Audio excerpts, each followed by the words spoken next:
Is leader blows up self-family as U.S. attacks Syria hideout. President Joe Biden says the leader of the Islamic State group has been killed in Syria during an operation by an elite U.S. military force. ATMEH. Syria.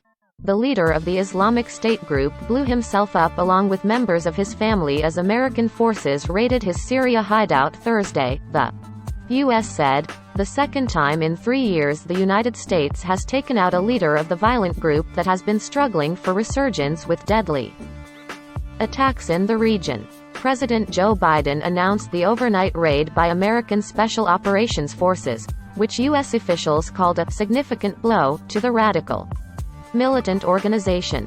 The IS group at the height of its power controlled more than 40,000 square miles stretching from Syria to Iraq and ruled over 8 million people. Its attacks in the region included a major assault last month to seize a prison in northeast Syria holding at least 3,000 as detainees.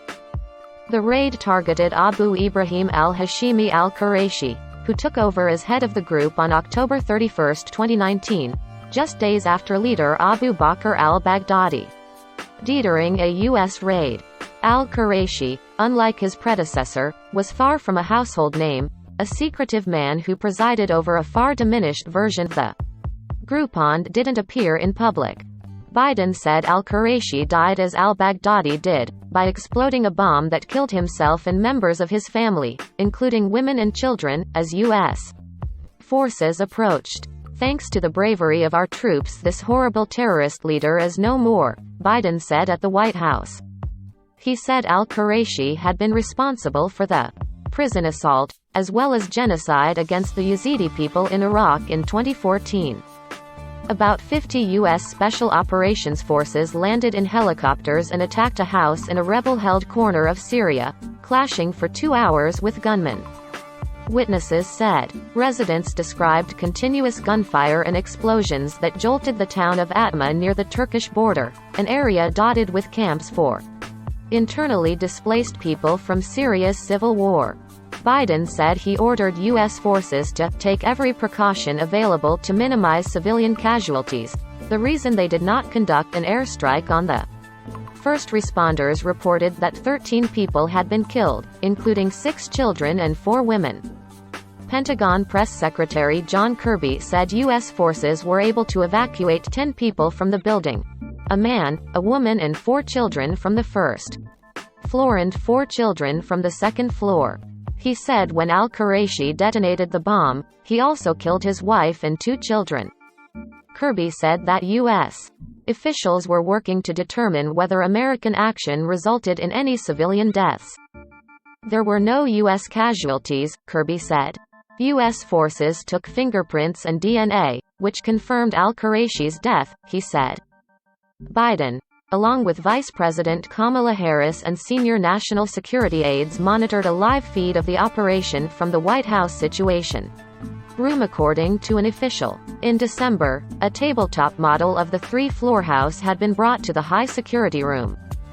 The raid marked a military success for the United States at an important time after setbacks elsewhere, including the chaotic Afghanistan withdrawal, had led allies and opponents to conclude U.S. power globally was weakening.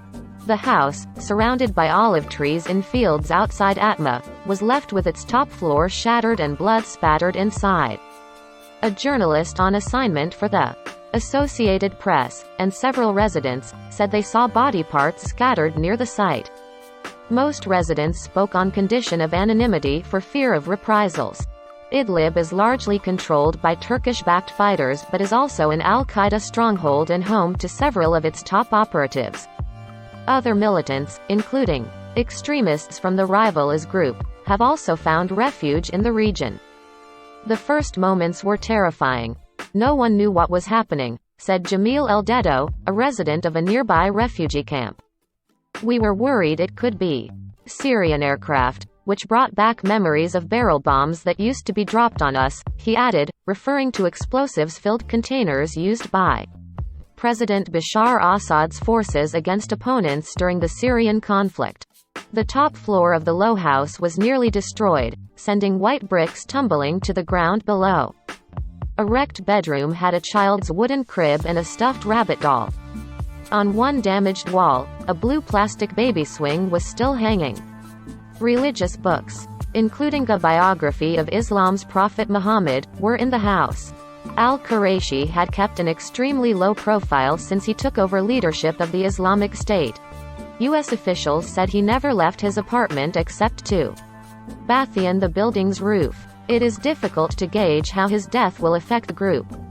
U.S. officials claimed he was directly overseeing operations in Syria, including last month's attack on the prison. They're leaderless today, and that's a significant blow, Kirby said. This not something we believe ISIS is going to be able to get over real quickly or real easily. The second floor of the house was occupied by a lower-ranking Islamic State leader and his family, but the first floor contained civilians who were unconnected to the terrorist group and unaware of al-Quraishi's presence, according to U.S. officials, who described them as unwitting human shields. Biden gave the final go on the mission on Tuesday morning during his daily national security briefing in the Oval Office, where he was joined by Defense Secretary Lloyd Austin and Chairman of the Joint Chiefs of Staff General Mark Milley.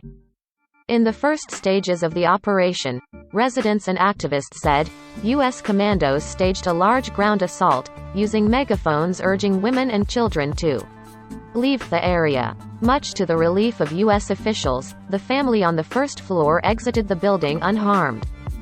The IS lieutenant, who officials did not name, who lived on the second floor, barricaded himself inside along with his wife and engaged in combat with the commandos who entered the home after the explosion. After a firefight, in which both were killed, officials said 4 children were removed from the second floor alive by U.S. forces. Kirby said that it appeared that a child on the second floor also died, though the circumstances were not clear. The Special Operations Forces spent about 2 hours on the ground, longer than usual for such an operation, indicative, U.S. officials said, of caution to minimize civilian casualties. Another firefight erupted with a local extremist group with hostile intent, Kirby said. 2 people were killed outside the house and their compadres left, he said. U.S. troops launched the airborne raid from a base in the region, but officials would not specify the precise location due to operational security concerns. They added that the U.S. deconflicted the operation with a range of entities, but did not specify whether those included Russia, which has supported the Assad government in Syria. General Frank McKenzie, head of U.S. Central Command and the commander of the operation, said the mission goal was to capture al-Quraishi. He said the blast set off by the IS leader was larger than would have been expected from a suicide vest, and that al-Quraishi's body was found on the ground outside the building, thrown from the 3rd floor by the force of the blast. There was no comment from the Syrian government, which rarely acknowledges or comments on attacks by foreign countries targeting areas outside its control. A U.S. official said one of the helicopters in the raid suffered a mechanical problem and was redirected to a site nearby, where it was destroyed. Through slickly engineered propaganda, including brutal beheading videos, IS emerged as a dominant global extremist threat in the past decade. Its clarion call to followers in the West to either join its self-described caliphate in Syria, or to commit acts of violence at home, inspired killings in the U.S. as well as thousands of travelers determined to become foreign fighters.